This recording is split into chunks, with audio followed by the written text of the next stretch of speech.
1500 godina stara maslina koja se nalazi u Kaštel Štafiliću još je jedna u nizu znamenitosti koja svojom starošću, ljepotom i raskoši svjedoče o prebogatoj povijesti, kulturnoj i prirodnoj baštini grada Kaštela.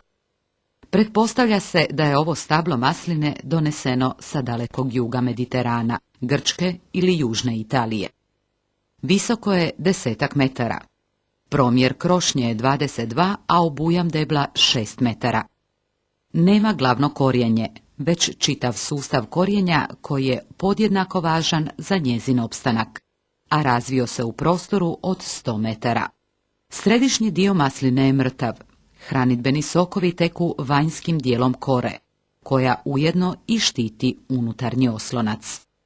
Pripada sorti uljarica, sitnih plodova od kojih se dobiva ekstra djevičansko ulje. Bez obzira na njenu starost, još uvijek daje plodove, a ulje pakirano u male bočice izloženo je u ponudi kao suvenir u muzeju grada Kaštela. Prvotni vlasnici njeno ulje darivali su crkvi za njezine potrebe i ono se koristilo u obredima. Zbog svoje izuzetne ljepote, veličine i starosti, maslina je 1990. godine proglašena spomenikom prirode, te se razmatra mogućnost upisa u listu svjetske prirodne i kulturne baštine pri UNESCO-u.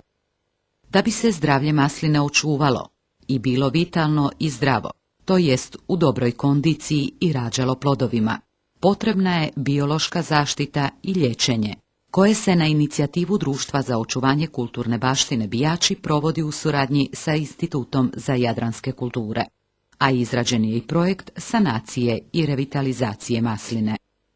Za sve mještane ova maslina je mnogo više od obične masline. Ona je simbol djevojke u cvijetu starosti. Ona je tema mnogih pjesama. Ona je predivni simbol ljepote i vječnosti. A naša dužnost je da sačuvamo baštinu svojih predaka za pokoljenja koja dolaze i da učinimo sve kako bi se ovakav raritet sačuvao u svojoj ljepoti.